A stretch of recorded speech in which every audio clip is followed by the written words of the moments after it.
He's turned very liberal, actually. They say he's the son of Fidel Castro, and could be. I mean, anything's possible in this world, you know? You know, it's funny, we talk so often about the political dynasties that Trump has ended. Bush, Cheney, Clinton, Obama, and Biden. So is it fair to say that Trump just ended the political dynasty of Justin Trudeau as well? Because this guy has been in office in Canada since 2015, and suddenly all it took were a couple of mean tweets and a little bit of trolling, and apparently Justin Trudeau is going to be resigning from office this week. I mean, look, I understand there's a little more to the story than that. I understand that there are other reasons why Justin Trudeau is stepping down, many of them having to do with his disastrous, far-left, terrible handling of Canadian domestic policy. But I'm just saying, I'm going to argue later in this video, I think there's a slight bit of a connection there. But with that said, first I will give you the news, and this is very good news for our conservative friends up north, because according to the Globe, it is now in that Justin Trudeau may be resigning as Prime Minister of Canada by Wednesday, and Fox News is actually reporting it could happen as early as Monday. So by the time you're watching this video, Canada may no longer have Justin Trudeau as their prime minister. And look, here's the reality to it. And just in case people are like, well, this is reporting from the news sources. Is it true? I'm not exactly sure either. But the reason why I think this is believable is because when you look at this year's Canadian election, Justin Trudeau and his Liberal Party are on track to be absolutely destroyed by primarily the Conservative Party as well as the New Democratic Party of Canada, which is like the other party in Canadian politics, because them and their policies have become highly, highly unpopular. People are having a very hard time paying for groceries. Young people can't find affordable housing. And beyond that, we have the threat of Trump's tariffs.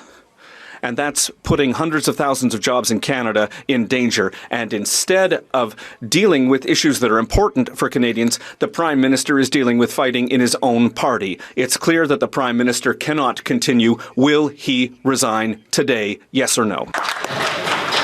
Mr. Speaker, the NDP leader is absolutely right. This cannot continue.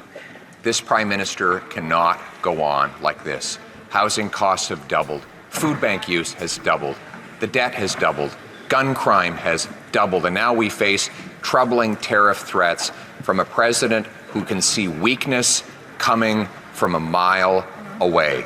The Prime Minister must leave this job, but there's only one person who can remove him, and that's the leader of the NDP. Folks, if you're enjoying the content, do us a big favor. Make sure you hit that like button down below and subscribe if you are new. You subscribing is the best way to ensure we can keep bringing you these videos. And by the way, I know we have a lot of Canadian viewers, okay? We're giving a special spotlight to you guys. If you are watching this channel from Canada, be sure to go comment a Canadian flag emoji and something with it in the comment section down below. But with that said, okay, so let's get into this. What exactly are the reasons why Justin Trudeau, who, yeah, has been, very liberal, very annoying, we don't like him, but he's been in office for a very long time. It's been virtually impossible for Canadians to remove this guy, and suddenly now is on track to such an electoral landslide defeat that he may be resigning this week. Well, look, I think Trump, indeed, like I'm being serious about this, deserves a small fraction of the credit. However, firstly, I do want to give credit to the Canadian Conservatives because I'm not going to be facetious about this.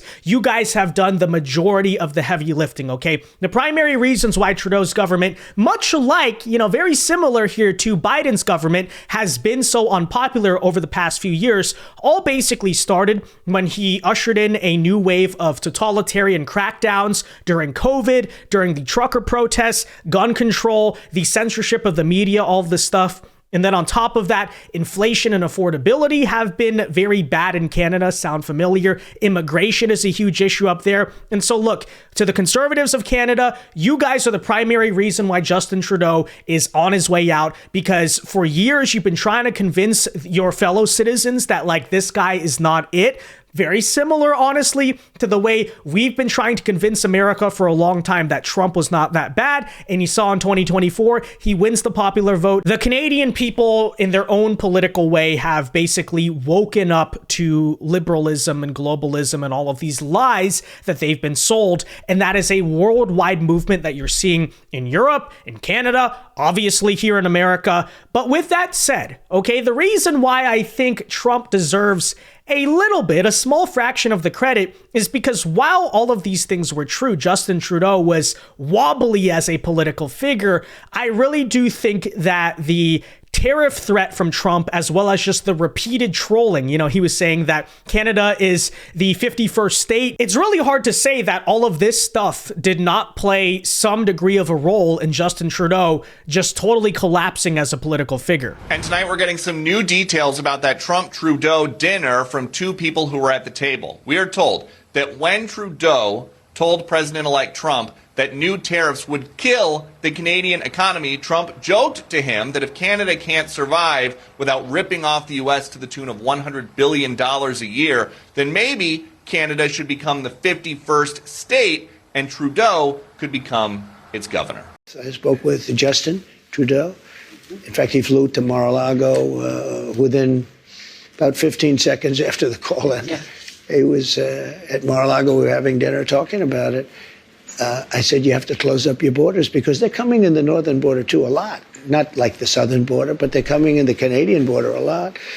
And drugs are pouring in. Almost as importantly, drugs are pouring in, maybe more importantly, drugs are pouring in at levels never seen before, 10 times what we had. They're just pouring in. We can't have open borders.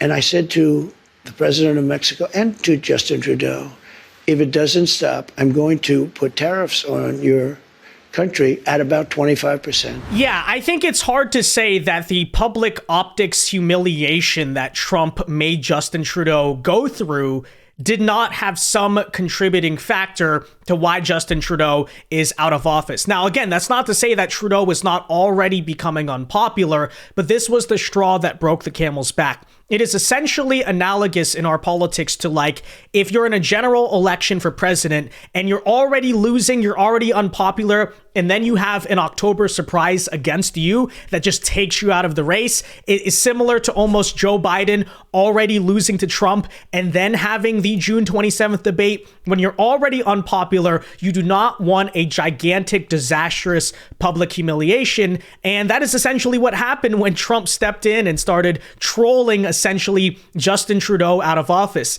Now, I wonder to what degree this was all intentional from Trump. Like, was he just doing what Trump normally does, or was it 5D chess? But it is honestly accurate to say he kind of saw weakness in Justin Trudeau, right? He saw that he was wobbly politically, and essentially America for once just did regime change in a way that was positive, right? Usually when our country does regime change, it's terrible, it's disastrous, it's not good for America, it's not good for that country. But in this case, I am proud, okay? I'm proud of the American regime change because we truly just did a very charitable act for our friends up north in helping the patriots of Canada take that loser idiot Justin Trudeau out of office. And yeah, again, I think Trump deserves a little bit of credit for that. But yeah, I think it's overall fair to say this is fantastic news for our friends up north. And it's kind of interesting how across the West, you're seeing very similar trends against incumbent